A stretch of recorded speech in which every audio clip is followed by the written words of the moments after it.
Unfiltered, uncensored, unprecedented TV.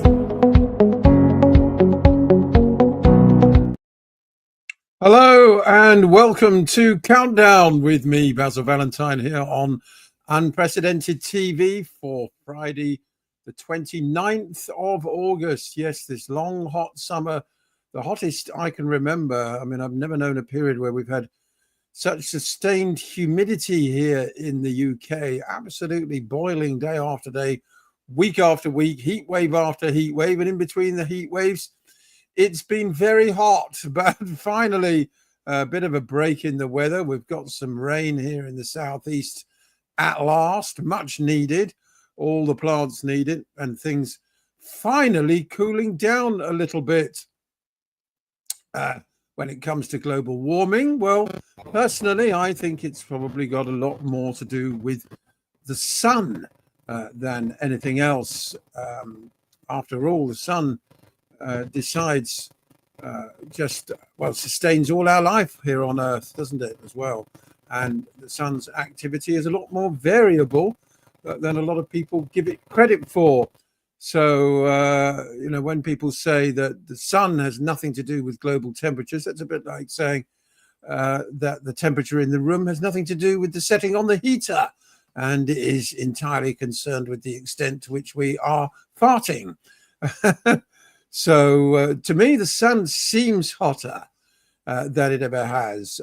Global warming would indicate that we had a sort of a mugginess, high CO2 levels, a closeness in the air, but a lot of people say that it's actually the sun itself that burns. There's more UV coming through, maybe something to do with the depletion of the ozone layer. What I can say is that there's absolutely nothing other than perhaps praying that we can do about it. All this net zero talk is not going to make a blind bit of difference. So you won't find me covering things to do with the weather much on this show. I prefer to talk about things that we can do something about, the great political, moral issues of our time, rather than fussing about the weather, though on what I hope will be a new occasional series also on this channel, The Leading Edge, with me, Basil Valentine. I'm going to look more at some of the esoteric questions surrounding our reality. Yes, for example, a lot of people have said that the sun has changed color over the last 50 years. Certainly when I was a small boy, it was a dark golden yellow. I remember it very, very clearly, the color of a really good egg yolk, but now it seems to be white. I'm not the only person to have noticed this. Is there some mysterious cosmic reason for this that we're not being told? So that's the kind of thing I want to look at in the Leading Edge with me, Basil Valentine, which will be an occasional series, I should say, in-depth conversations with leading edge thinkers. But this is a news program, and while I wanted to combine the two originally when launching last week, I must admit I think it's rather jarring to go into what some people would call woo-woo stuff when we're here to look at what's going on in the world today. It's not as if there isn't enough going on, is it? I mean, turmoil. It's extraordinary the way the post-war consensus, the international norms, the ways of diplomacy that have kind of held the world together since the Second World War. The Cold War, now looking back on it, looks like a period of stability. At least there were certainties. If you attack us, it's the end of the world, and if we attack you, it's the end of the world. So therefore, let's not attack anybody and keep things down to relatively minor skirmishes. But all that's been upended.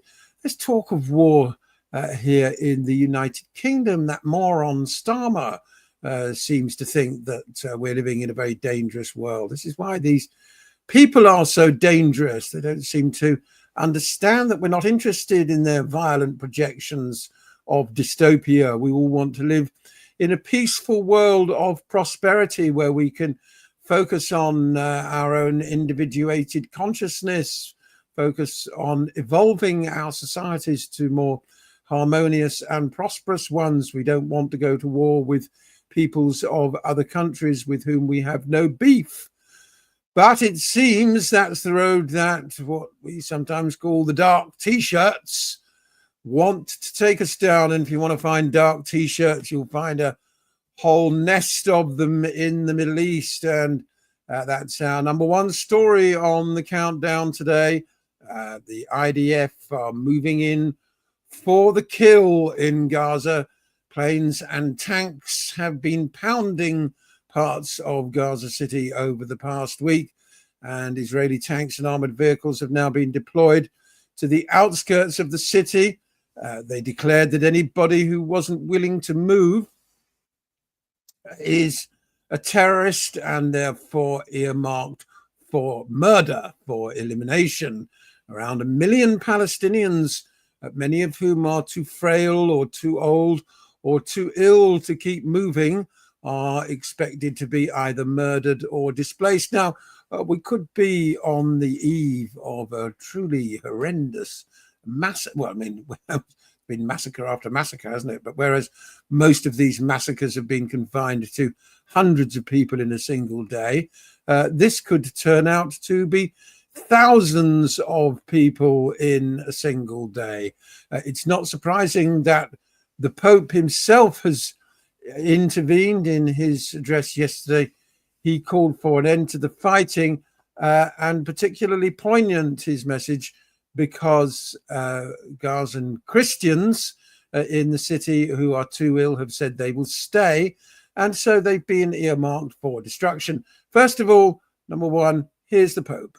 Torno oggi a rivolgere un forte appello sia alle parti implicate che alla comunità internazionale affinché si ponga termine al conflitto in Terra Santa che tanto terrore, distruzione e morte ha causato. In particolare l'obbligo di tutelare i civili e i divieti di punizione collettiva di uso indiscriminato della forza e di spostamento forzato della popolazione. Mi associo alla dichiarazione congiunta dei patriarchi greco-ortodosso e latino di Gerusalemme, che ieri hanno chiesto di porre fine a questa spirale di violenza, di porre fine alla guerra e di dare priorità al bene comune delle persone.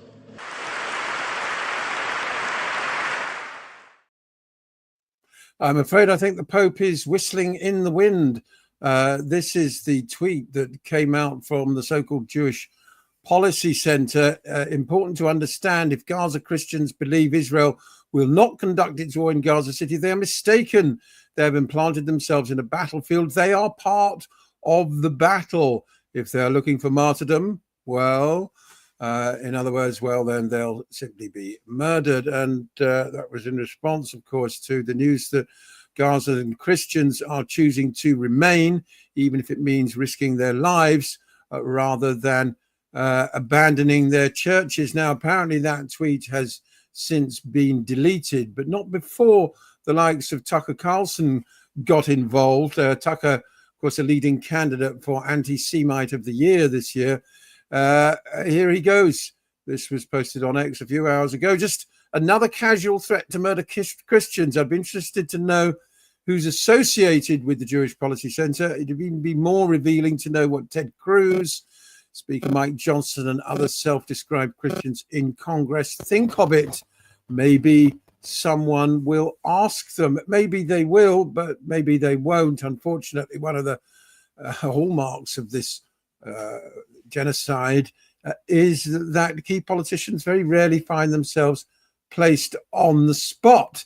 Matt Gaetz, the man who would have been Justice Secretary, he's pointed out how AIPAC now going after Marjorie Taylor Greene, because of course she's not full-throated enough in her support of the genocide.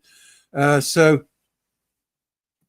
she's being described by AIPAC as having gone full squad, referring, of course, to Ilhan Omar and Ayanna Pressley, the Democrats who dissent from the uniparty view on the slaughter. So interesting that there are cracks appearing in the American body politic, not nearly fast enough or big enough, but they're there.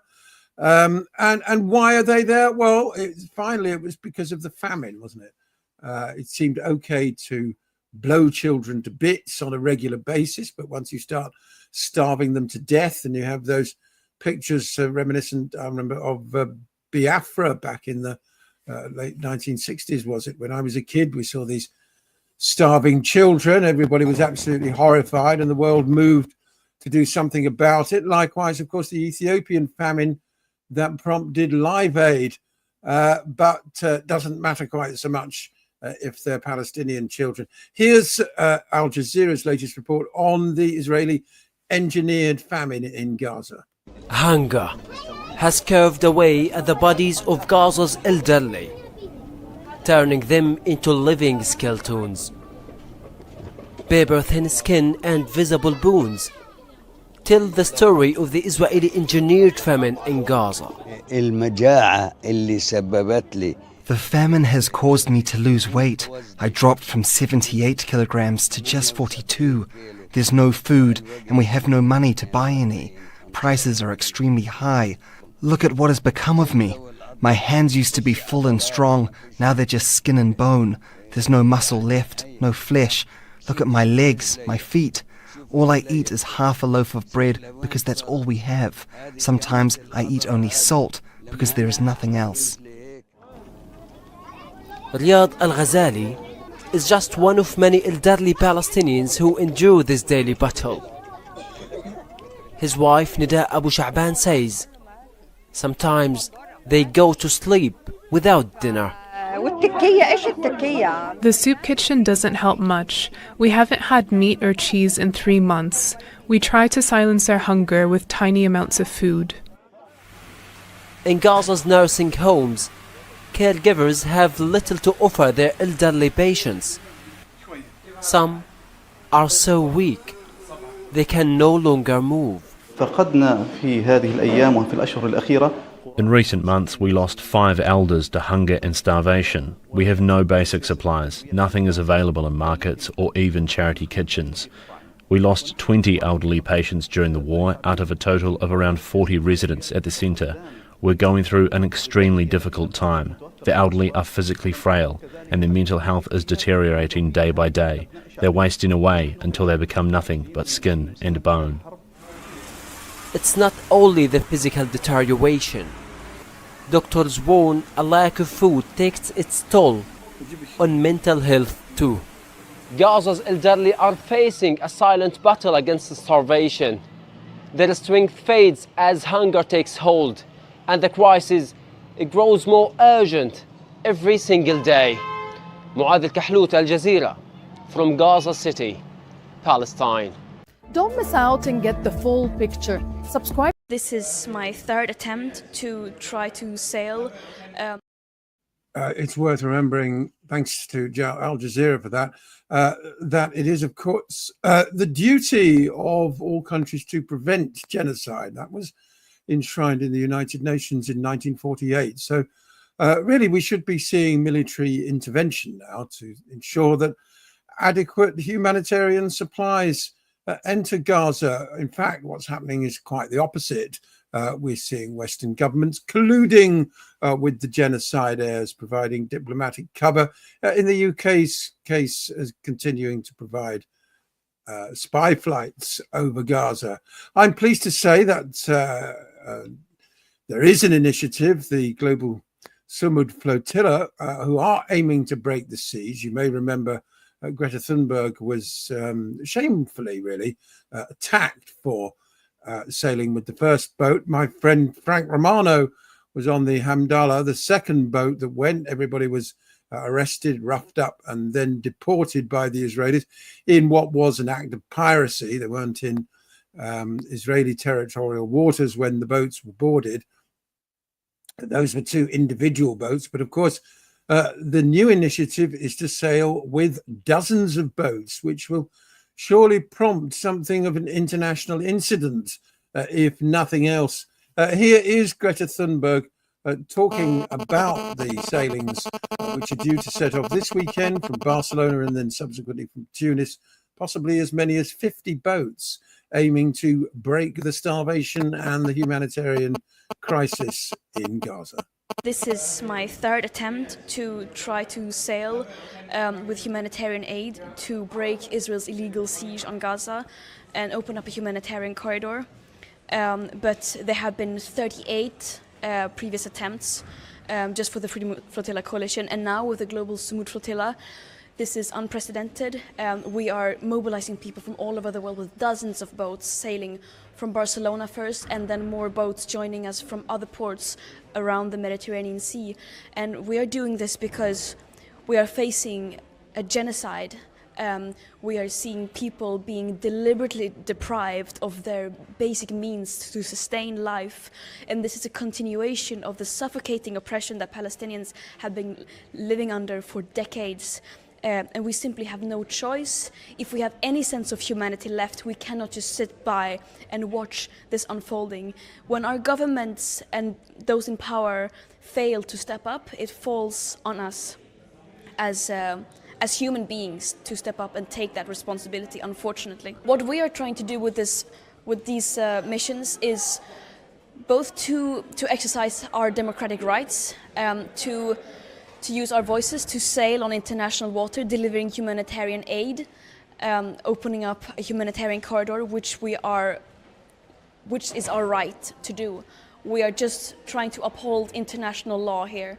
But we are also trying to send a very strong message of hope and solidarity to the people in Palestine, the people in Gaza, to say that the world has not forgotten about you. We have to keep going. We have to keep upholding our promise to the Palestinians that no matter what the odds are, we have to keep trying. The difficult moments are when we feel powerless and when we feel like all we are doing is sitting on our couches watching people die in our smartphones and feeling like we cannot do anything. And of course, that powerlessness is incredibly valuable for those who want to maintain this extremely violent business as usual and who want to escalate the genocide and continue the imperialism and take over the Gaza Strip. So we cannot allow ourselves to feel that powerlessness, but we have to reclaim that power and show that when the world fails to step up, the people will rise up to the challenge. I do think that the international opinion, the public opinion shifts every day. People are more and more seeing the brutality and ruthlessness of the IOF and Israel and other complicit parts as well.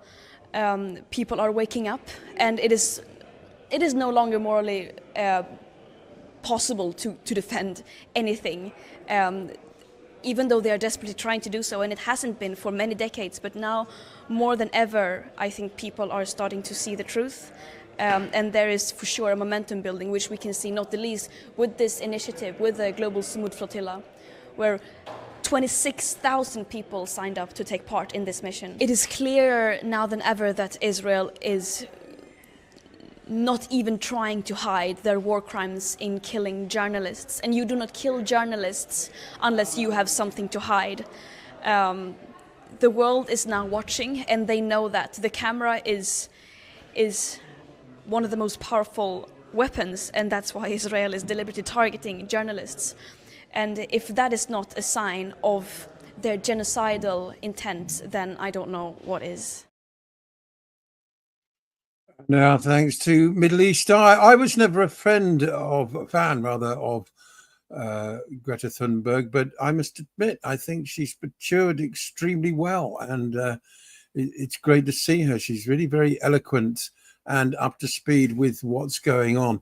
As she says, the global outrage at events in the Middle East is growing, and likewise the revulsion at our own politicians here in the UK, who continue to collude with the genocide, none more so than the MP for Tottenham in North London, David Lammy, the man masquerading as foreign secretary. Now, he's going to find himself, well, I would imagine, I certainly hope, he's going to find himself kicked out of Parliament at the next general election. He's got a secret constituency office up there in North London, but activists have found out where it is, and they're now staging regular demonstrations and denouncing him in front of his own building. And again, in eloquent terms, this is an indication of where the British public, at least in his constituency, are on this matter, as we can hear now in this report from X. In May 2025, the Labour MP Maria Eagle stated, and I quote, "The UK stood with Israel with the RAF conducting surveillance flights over Gaza." In July, Lammy said the RAF were not supporting Israel. This is a lie. This is a lie. David Lammy is a liar. David Lammy is a liar. And we want him out. Lammy, Lammy, Lammy. Out, out, out. Out, Lammy, Lammy, Lammy. Out, out, out. Out, Lammy, Lammy, Lammy. Out, out, out. Right, so I only have 5 minutes on the mic, but I'd probably need 5 hours to expose all the lies that David Lammy has done over the last 25 years of him being an MP of Tottenham. David Lammy has used the people of Tottenham. He's used you, he's used me, he's used all of us to secure his own individual power and wealth at our expense. Whether it's voting to cut PIP payments to disabled people, or he did that, we forget, or voting to cut winter fuel allowance to the most elderly people in this country. It is evident that Lammy is not going to change. So that means we have to change. We cannot continue to vote for a fraudulent, megalomaniac genocider. We must remember a vote for Lammy is a vote for austerity. A vote for Lammy is a vote for the violent and corrupt Met Police. A vote for Lammy is a vote for bombing refugee camps. A vote for Lammy is a vote for Netanyahu. A vote for Lammy is a vote for genocide.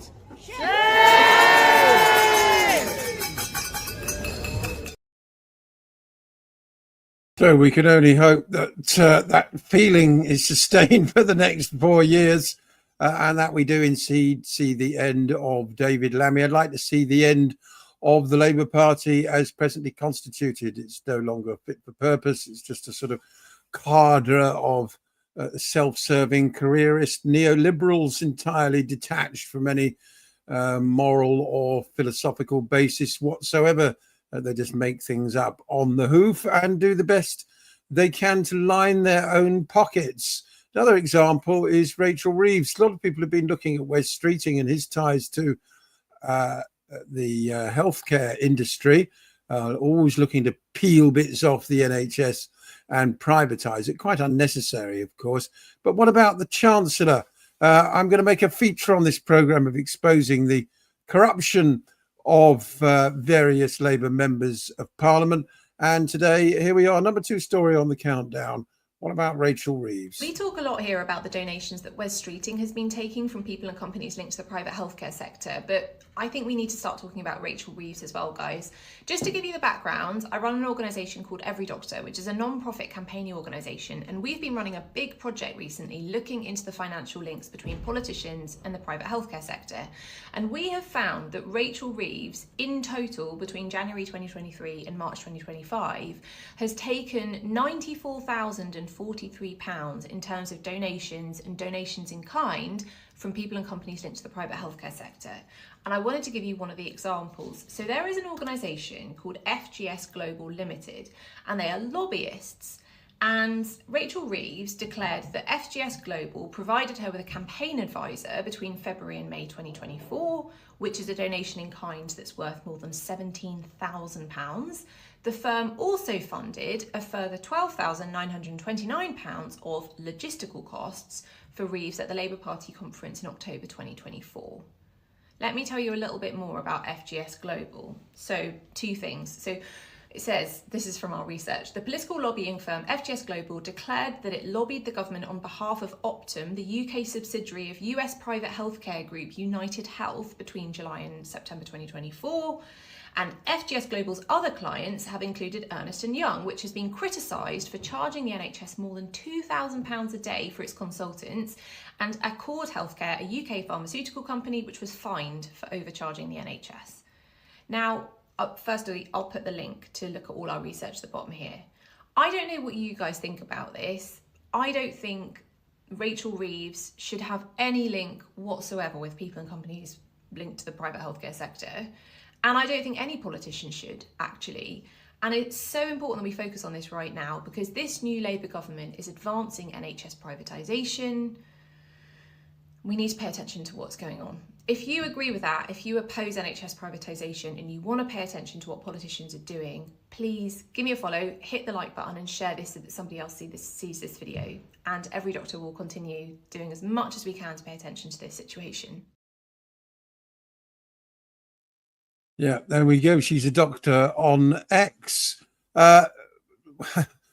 It's one crisis after another with this government, isn't it? A lot of people are predicting some kind of economic meltdown in the very near future if we're not extremely careful.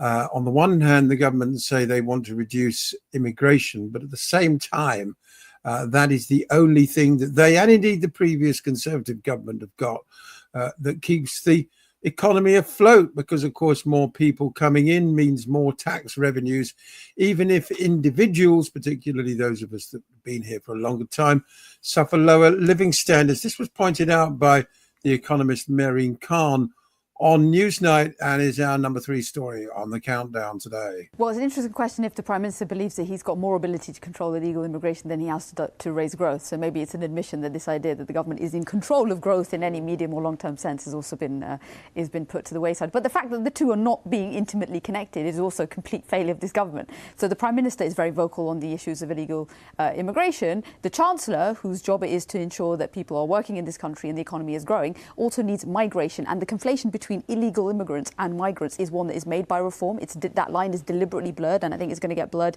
even more so. And the reality is this country hasn't really grown in productivity terms for the last 2 decades. The economy grows because the population grows. Tax revenues grow because more people pay those taxes, and often those are newcomers to this country. As a country, we are still able to attract people who want to live and work here. That's not true of lots of aging, developing world economies, and I think we're kind of looking a gift horse in the mouth when we want to say not just no illegal migration, but this will inevitably just spill into a debate about migration, and it will have fantastic economic implications for this country, where migration has basically been the main driver of growth in this country since the financial crisis.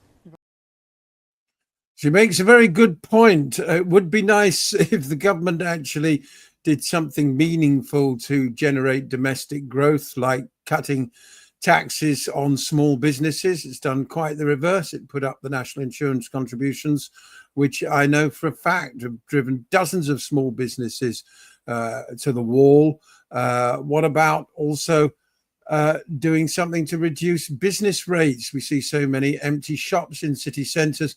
Or how about taxing the super rich as well? All these things, of course, are off the agenda for the neoliberals that we've had in power effectively since 1979. Another chapter for my book, Britain's Awful Government. In a few minutes, I'm going to be joined by the anti-abuse campaigner Marilyn Hawes.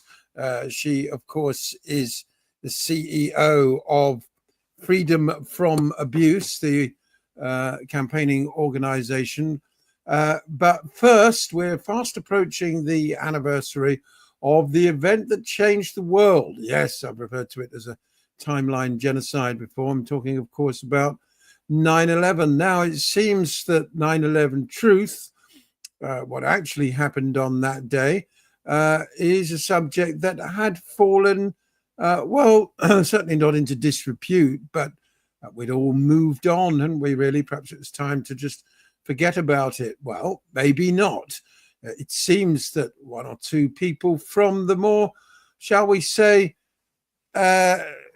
consensus reality world, and I mean people like the comedian Jim Brewer and commentator Tucker Carlson, have started to wake up to the fact that the events of that day are not as described in the 9/11 Commission report.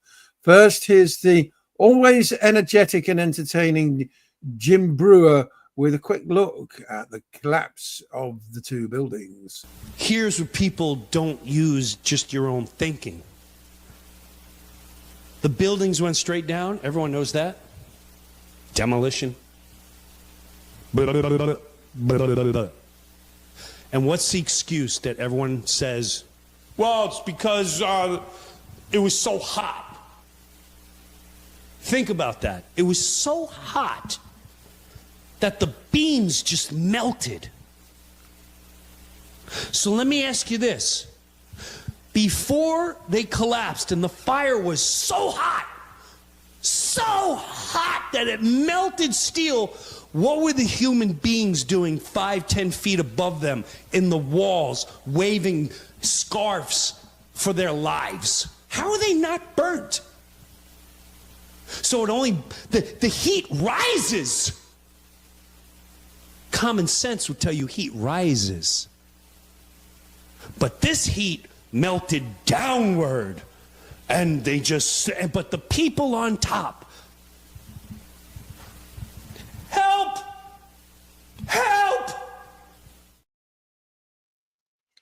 Jim Brewer makes a very good point, and he's always energetic and entertaining. Someone else who's equally entertaining and has a much bigger audience. He was, let's not forget, the biggest host on Fox News, the biggest cable news host in America is Tucker Carlson. And he started making some waves on the subject. They're likely to become rather big waves because apparently he's got a new series coming out about the subject. I've noticed over the last few months he'd been having a peek behind the curtain at what's really going on in this world. And here's a quick preview of his upcoming series on 9/11. The official story on 9/11 is a complete lie. The 9/11 report is a joke. You have the CIA following two men all over the planet and then eventually even to America, right? And you don't tell the FBI. 9/11 Commission cover.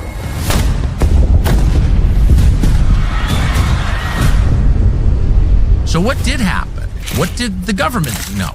What did foreign governments know? There was a cover-up. Why? It's been nearly 25 years. It is time Americans learned what actually happened. We're going to tell you. We're releasing one episode per week. You're not going to want to wait. If you're a member, you don't have to. You get all 5 episodes the day it drops, right then, ad-free. Our first episode airs Thursday, 9/11, September 11th. You will not want to miss it. Join us now at tuckercarlson.com.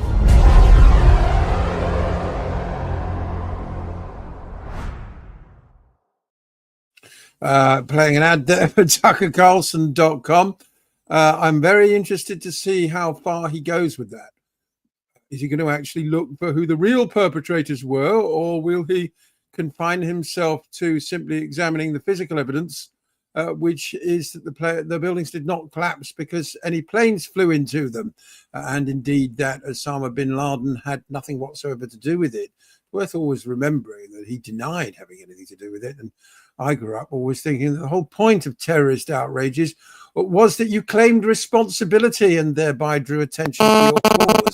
But a former CIA agent known as Tim Osman, he denied having anything to do with it. And of course, the so-called hijackers were quite incapable of flying those commercial airlines into those buildings in the way described. We can go on about 9/11 till the cows come home, quite frankly, and nearer the time, I'm hoping to have some of the great names of 9/11 research, people like Jim Fetzer, on the program. Of course, one of the other great names, David Ray Griffin, the academic. He passed away relatively recently, but I think it's definitely worth returning to 9/11, particularly around the time of the anniversary, because you'd be surprised the number of people who still believe the whopping great lies that changed the course of history on that absolutely dreadful day. All right, now before I bring Marilyn Horton on, one more quick story number 5 on the countdown today. I don't know about you, but I don't carry cash much anymore. I know we all should keep cash alive and all that. We've got these strange sort of semi-plastic notes here in the UK. But I find the convenience of just going out with the phone, not even a card these days. Just make sure you've got some charge in your phone and you can pay for pretty much anything everywhere. I do feel sorry for the beggars on the streets looking for a bit of change, but well, I'm afraid I'm not your man anymore. Now in Japan, it seems that they've gone one step further. Together with AI, this kind of automation that we're about to see in the next report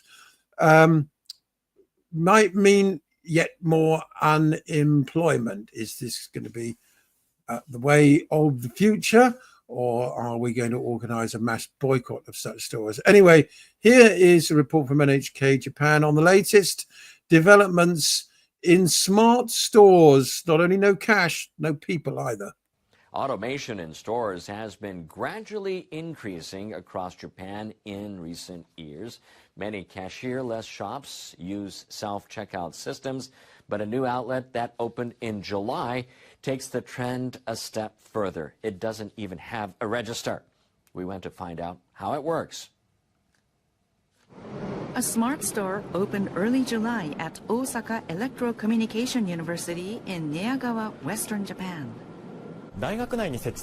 This shop has no staff in sight. Just by walking out with the items, you can complete your purchase. To use the store, customers simply register their membership and payment information online. By scanning this QR code, you can enter the store. Inside this compact 15 square meter store, about 450 items are neatly arranged.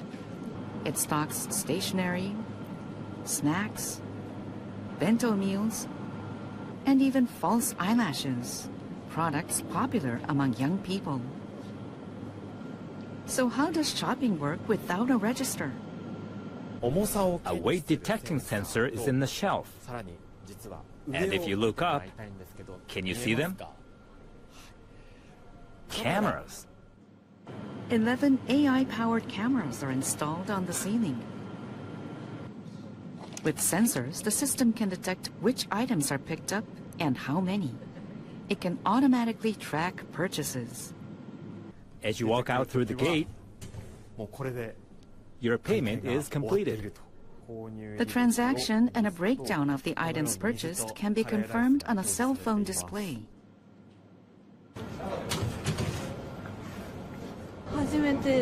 This is my first time using a fully unmanned store. It's a really new experience. It even sells false eyelashes. I bought a rice bowl and a bottle of water. The cafeteria gets super crowded during lunch, so it's great not to have to wait in line. It's super convenient. The store is operated by the same company that runs Don Quixote, a discount chain popular with young people and tourists. By going cashierless, the company aims to cut staffing needs by 85%. It hopes this can be a solution to Japan's growing labor shortage. Our target customers here are digital natives, so they can easily use the store. We'll assess whether the model makes economic sense before expanding further. The company is planning to open a second automated store as early as November. As Japan grapples with a shrinking and aging workforce, could this be a game changer? Retailers across the country are watching closely. Campus Donkey there in Japan. It all looks very clever, and why not? Well, in Britain, I could see people hurdling those turnstiles to get in, helping themselves to whatever they want, and then hurdling their way out. Japan, of course, is traditionally a low crime society, so they may be able to pull it off there, and good luck to them if they can. That's the kind of thing I want to bring you here on Countdown. Different stories from around the world and excellent reports like that. Now, I'm also going to have a guest every day, and I'm delighted to bring onto the stage now my guest for today, Marilyn Hawes. This way, Marilyn, over here. Can you see me? I can indeed, and we can hear you as well. Thank you very much for joining me today. Now, first of all, of course, we had this landmark ruling this last week. Marilyn is the CEO of the campaigning organization Freedom from Abuse. We had this landmark ruling last week about the Bell Hotel, one which the Home Office, it seems, are appealing. Here's a headline from the dreaded Daily Mail. The rights of asylum seekers trump local Epping residents. The Home Office is appealing its decision to shut down the migrant hotel. Now, correct me if I'm wrong, Marilyn, but originally the protest outside the Bell Hotel in Epping and its subsequent closure was prompted by a physical attack on a local resident. Yes, that's right. A young girl of 14 and the assault. And I think he said in court this week, earlier this week, I think it was maybe, that he didn't realize it was illegal to touch someone and go up to someone. He didn't know it was illegal. Well, before you come to the country, find out the laws then, because that's not an excuse. It shouldn't be an excuse, even if he thought it wasn't illegal. You know, it's just a load of tosh. It really is. It drives me mad that, as you say, the root cause of Epping was ordinary parents wanting the best for their children, and that would be the same across the UK. I mean, I get the view, I get the idea that immigration is, if it's done the right way, a good thing for the country. If you come in with the right professions, if you come in to work in the hospitality industry, if you fulfill those jobs like you would in Australia that we need help with, welcome, come through the right routes. If you're coming from somewhere like Ukraine, different again. Anybody, that is a war-torn, brutal thing to be in. That is different. I can remember when I was a child, people coming across from South Africa with Idi Amin. I can remember then people had literally hours to get out of Africa. And those sort of people, absolutely, we should be compassionate about. But these are, I don't believe they're not coming from awful places, a lot of them. They're coming through perfectly safe countries that just happen to want to come here for the freebies. How many women and kids do you see getting off those boats? And furthermore, we do not know if you've thrown your phone and your papers and your passport in the sea, then you can't come in. End of. I don't know why we don't have little boats to take them all the way back again. And where are the French? Where are the French? Oh, no, I read the other day, only 3 days ago, I think it was, that they refuse and defy this one-to-one, keep one in good. They refuse to go along with it because, the unions are saying in France that the water's too cold for them. These are grown men and women. Hello, the water's too cold for them. To sort of like go into the water. Oh, bless. And they might drown. Oh, bless. Really? And then they're coming over, giving them the life jackets and all that. It is just absolutely appalling. And as for Yvette Cooper and making this appeal and saying that migrants and the housing of them is more important than our own tax-paying people is outrageous. I mean, she should resign. I mean, these are the sort of stupid comments. You don't see her going down to Epping. You don't see Keir Starmer going down to Epping. They don't see and talk to the people on the ground there that are experiencing it. And it will ignite people. We are a very patient country. We don't rise up. We're not like the French that sort of seem to come out on anything, let's drive tractors up every motorway or something like that. It takes us a long time to actually rebel and say enough. But wherever you go now, you see, our flags flying, and rightly so. People are coming out and being very patriotic. And I feel very strongly for my grandchildren that what is this country going to be like in 4 years' time? Some of these decisions that are being made by this horrific government, which are Marxist, it could ruin the country. We may not be able to claw back from some of these things. And it really seriously worries me. And I can remember having a row with my dad many years ago when Enoch Powell made that famous speech, Rivers of Blood. He was not racist. He was a visionary. And if you actually read and bother to read the whole speech and all the woke people in Britain, I would urge you to read it. He was not in any way racist. He had been approached by a father with 3 teenage girls in Birmingham, and that's when Enoch Powell was an MP, and concerned now about, you know, how things would be for his children. And he would really wish them to go and live abroad because Birmingham was taking a lot of migrants and it was all overflowing in there and everything. And he wrote this speech, and he wasn't. People have taken bits out of it that make him sound racist. He wasn't. He was genuinely concerned for how things will be 40 years from now or 50 years. And here we are, exactly as he prophetically saw. And I can remember my dad saying to me, oh, you're racist. So I'm not racist, Dad. This is going to be my country, my life, not yours. You'll have passed away before it really hits my life. And I don't want to lose. I feel so sad that we are losing our own heritage, if you like, our own ethics.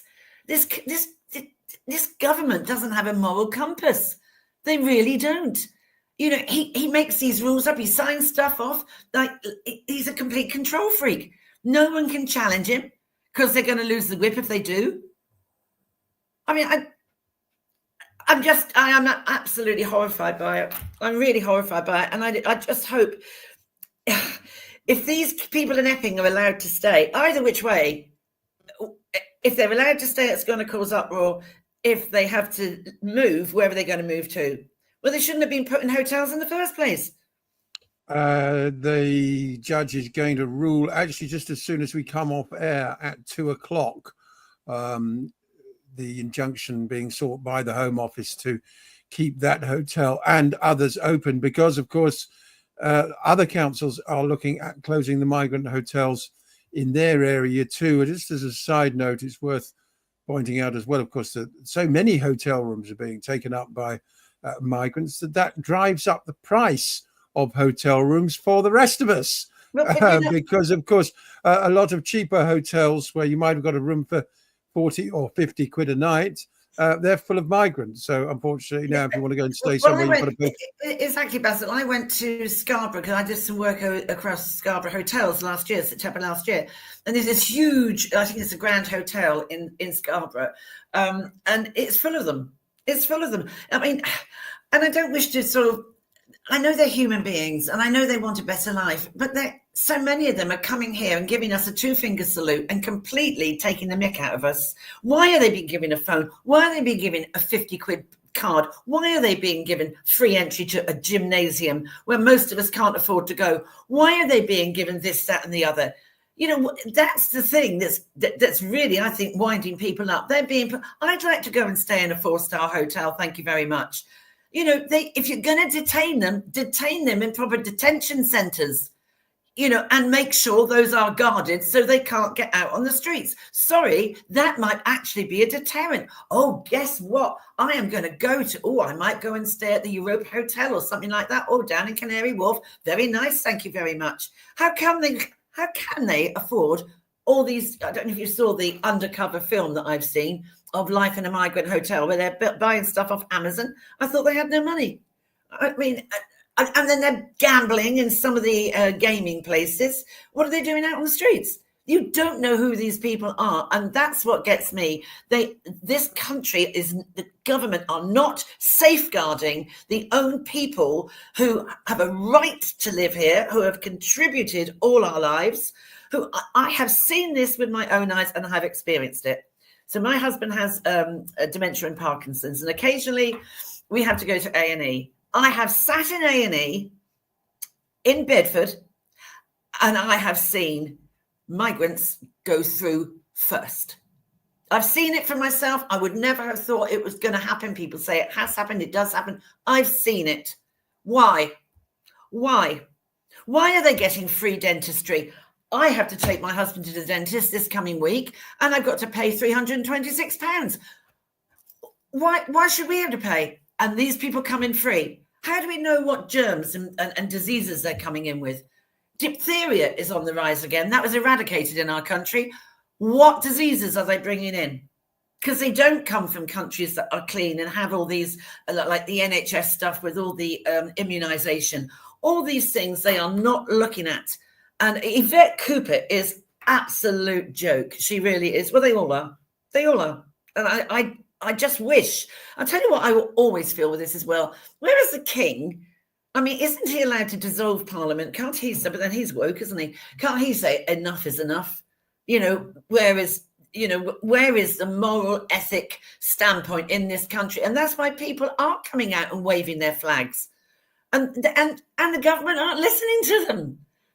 And they're going to have to take it on the chin. And I tell you, it's going to come right back and bite the government, because the public will only take so much. Oh, now there's a law coming, isn't there? You can't say anything about the Muslim religion. Well, I mean, that's a bit difficult, isn't it? Because when you look at the county lines and the gangs, the grooming gangs, rape gangs rather, how many of those are Muslim? I know I have got Muslim friends. They're very lovely. But, you know, some aren't, some white people aren't as well. But he stood at that up there in Scotland with Donald Trump saying how, oh, yes, we believe in free speech. No, he doesn't. He does not believe in free speech at all. At all. And he says one thing and he does something else. They all do. I've never been so disappointed. I've never been political, but this has made me really quite worried and sad and angry, because they're not doing anything in the interests of this. Look at the farmers. Look what they've done to the farmers. Look what they did with the old people with the heating. It is just outrageous. It's outrageous. And then they chucked out a lady with 2 children, was it onto the street so a migrant could have her room. I mean, well, on that subject, I can tell your blood's already boiling, Marilyn, but to turn it into pure steam, this has just popped up this morning. Immediate closure of asylum hotels, according to Stephen Kinnock, could lead to migrants living destitute in the streets. Well, there are already thousands of British people living destitute in the streets, are there not? The people that should be going into these hotels are our own teenagers that can't find places when they're coming out of care at age 16. They're expected to, having been in a residential care home, find their own accommodation. We should be looking after them before any of these people. They should be put in a detention place which is just secure, where they cannot get out until they are processed. That I'm afraid, it doesn't sound humane, but that has how it has to be, because we don't know who these people are. We don't know what infections and different illnesses they've got. They're coming in with monkeypox or whatever. You don't know. All these weird viruses that come in. You don't know what they're bringing in with them. And I don't see many women and children. I see a lot of mid-20s young men who then send their TikTok videos thinking that, oh, aren't we cool? It's disgusting. It disgusts me that our own people are being pushed aside. And, we have to pay for things. We have to suffer things. While these migrants are like almost wrapped in cotton wool. It's no wonder they're coming. Who can blame them? Because there is no deterrent. Who can blame them? Because really it's a sort of historic, decades-old loophole in the immigration system. Obviously, Britain has been a place of asylum where genuine refugees being persecuted in other parts of the world are welcome. That's been the case for hundreds of years. But what we now have is a situation where literally hundreds of thousands of economic migrants. They are economic migrants. They are. Pose as asylum seekers. Exactly. Because, of course, you get all the benefits and none of the downside. And then they wonder why they've got no money. I mean, how much is it costing them to put them in these hotels? put them in a detention centre, make sure that is guarded by the army, whatever, and you deal with their processes, and then you send them back. But they shouldn't even be setting foot here. If this is Australia, Denmark have sorted it out, haven't they? They've got their act together. They're not letting any more people in, neither Australia. Why can't we do it? Because this government is woke. And they're Marxist, and they've got I do think it's something to do with social engineering. I honestly do, because it makes no sense. It makes absolutely no sense. I know some conspiracy theorists think that it's a deliberate attempt to undermine the British people by diluting and indeed importing a sort of ready-made armed force, as it were, of young men. Should there be social unrest at some point in the future? I mean, going to sort of the first point of it, there's a huge incentive to come to Britain if you're going to be put up in a hotel. It's as simple as that. Why go through the rigmarole of applying for legal immigration if you can get in a boat and be housed immediately at somebody else's expense? So there's that incentive, and then Labour talks about smashing the gangs, the people smuggling gangs, but new gangs will simply reform where there is still an incentive to come. A lot of these gangs, Basil, they're coming in on the boats. They are not just paying the trafficker, but they are like working for gangs to try and pay back some of the trafficking costs as well. And a lot of the Albanians that have come over are working in the county line gangs. So, there's people in this country that are also the traffickers, don't forget, that are encouraging people to come over and to help them with their nefarious stuff that they get onto. I mean, and what bothers me as well is the number of Sharia councils we got here, and before we get onto that, I just want to pick up on the whole Albania thing, because ironically, I've got a friend, a successful young entrepreneur in his 40s, who met an Albanian girl on a dating app, and they now have 2 young daughters, and they have emigrated from the UK to Albania because it's much cheaper to get childcare, and rents are much lower and everything else, and they can have a much higher standard of living. So basically my point is that there's no asylum reason for anybody from Albania to come to the UK. No, but also, didn't we send millions over there to sort of help them get their act together, to stop them wanting to come over here? Well, I think I'm right in saying. The fact is, we're paying the price for being one of the cultural centres of the world. That's the thing. Everybody wants to come to swinging London. It might not be quite so swinging these days, but I'll tell you what, honestly, Basil, I'd do anything not to go there. It terrifies me. I am absolutely terrified of going into London because of the type of people you see there, and it's filthy. Well, I must admit, I'm not quite perhaps as much of a fan as I was recently, but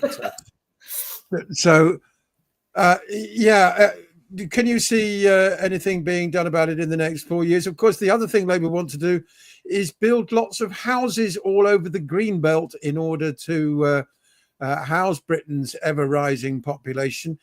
It needs a rising population in order to keep the economy afloat. If we stop immigration, then but these people that we're talking about are not the type of people that want to do that. They're not the sort of people. Where are their skills? Where is anything that they're bringing in with them that shows, have they had a good education? What are they? Are they articulate? Are they able to do this, that, and the other? Are they able to be a plumber? Do they bring any skills to this country? Do they understand how? Clearly, they don't understand how we work. If some guy thinks he can go and touch up a girl and say, "Oh, I didn't know that was illegal," so they clearly don't know anything about England. And this, what does England stand for? They don't know any of that. I mean, I agree about migration if it's done correctly, but this is not. These are Jack the lads coming over. If you were really kosher, you would keep your paperwork, wouldn't you? Wouldn't you? Well, just say, I wouldn't throw my stuff in the sea. I mean, you don't know who's coming in. We've got bad enough stuff going on in this country anyway, with crime and stabbings and all that stuff. It's not a safe country anymore. It really isn't. It really isn't. And the county line gangs, these kids, the stabbings that, kid on kid stabbing, it all goes down to drugs and the county lines and what the county line. Very quickly, Marilyn, we've got to finish in a minute. What do you mean by county lines? Drug turf wars? It's the drug turf wars, yes. And then, you can, you could be sat innocently in your school classroom and the kid next to you could be a hook for a county line gang, and you get friendly with them, and then, you get, they give you some drugs or something, they take you to a safe house, there's a hook. Then you've got the coordinators, they're the people like the taxi drivers, where I can say in Rotherham, they are back on the streets. And then they take these kids to a safe house where, dare I say it, a lot of Pakistani, Bangladeshi men are, and those men might be a dozen or so in the room, 3 times older than the child, and they will be raped, and they will be beaten up, and they will given alcohol and drugs, and they'll be left maybe in a bus shelter somewhere or on a street with the threat that if you tell your parents, and they will, they are merciless. You've made a major accusation there, Marilyn. Will some of these cases be coming to court? Will we all be able to see evidence of this? Well, we've seen it, haven't we? We've seen it. You take it. Look at the mugshots. You look at the mugshots of people. There's another one coming up in September or October where there's 20 sort of Asian men. You can't get away from that. Yes, there are white men as well, but predominantly it is Asian men. I have been saying this for years, and this problem has been in this country for 30 odd years, and no one's done anything about it because they worry about being racist. It doesn't matter if you're pink, blue, or yellow. You break the law in this country. Bye-bye. It's got nothing to do with it. It's nothing to do. It's to do with the culture that people need to dig deep. What is it that makes these certain cultures behave like this? Well, they have no respect for women. And they think our white women, our white girls out on the streets are slags because they're just, marching around doing what they want. Their girls won't be allowed to. But that's the trouble. And these men are in their 40s, 50s, and you can't get away from it. You've only got to look at it. I'm very concerned about this thing about Starmer and the whole of the Labour Party that is very pro building a big mosque somewhere. And why? Why? What? Funding some mosques even. Why? And that's because I think he's very happy to. I fear about. I can remember working in a hospice many years ago, 20 odd years ago, and I can remember this guy. And he sadly had motor neuron disease, but he was Muslim. And he said to me, the idea is we take over every country where we get our feet under the table. It frightened the life out of me. And that was over 20 years ago. And that's what I fear is happening. It's creeping in. You shouldn't have Sharia law. We are supposed to be a Christian country. What a joke. No, we're not.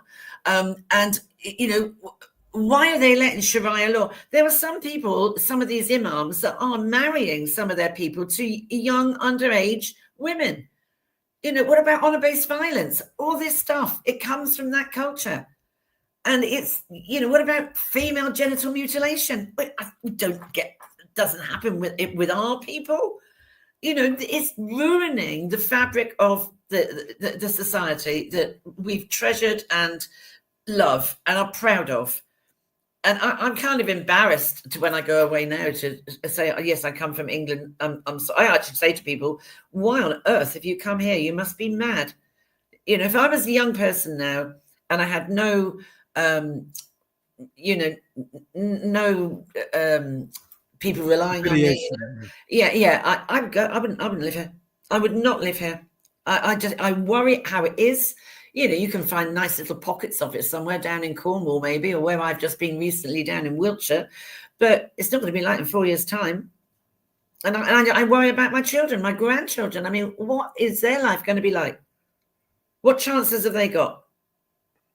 Well, I don't share your entirely pessimistic outlook, Marilyn. It's up to us to continue to put our energies in to create the kind of society we want to live in. But I do agree that the law must be upheld regardless. And I do agree that there are very uncomfortable questions about some of the cultures we've imported into this country and their failure to understand the British way of life. Can I just say something, Basil? If good men do nothing, bad things happen. So I put my money where my mouth is. I write to my MP. I have written to the leader of the House of Lords. I have done lots of things. I have heard back from my MP about the things that are not, they're not fair. They're discriminating against our own people. I do. If more people did that and use the system, I don't just sit and whinge. I actively do something. And I'm actively working now, trying to sort some balance out for the way the government is actually treating dementia people, because my husband's got it, and the complete haphazard way it basically just wants to sort of let everybody roll over and die, doesn't he? Anybody over 70? It's not that I'm pessimistic. I'll tell you what, I'm pessimistic about people who don't do anything. They'll go around a dinner party, they'll sit at the pub, and they'll go on about it, but what do they do about it? And I'm one of those people that does put my money where my mouth is. Absolutely, you make a very good point, and it's very unfortunate that at the moment, under our perverse electoral system, it looks like we're stuck with this lot for another 4 years, even though their popularity has dwindled to the point where you'd struggle to find 1 in 10 adults in Britain who support the present government, but we have no mechanism for removing them. Nearly 1 million people signed a petition calling for an immediate general election. But they're not going to do anything about it. Of course they're not going to do anything about it. Because turkeys tend to vote for Christmas, It's depressing. I mean, I've been away to some nice places in England the last week or so, and you think, oh, this is nice, this is lovely. And then, you get a train into London or somewhere, or you try and queue up an A&E in Luton Hospital, and you think, oh,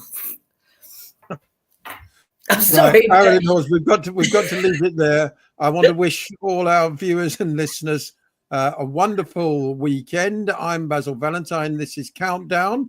Do like and subscribe, please, both to the X channel and the YouTube channel. I will be back at 1 o'clock here in the UK on Monday with another episode bringing you the big stories from around the world and controversial guests like our very own Marilyn Horse. Have a great week. Have a great weekend, and I'll see you all next week.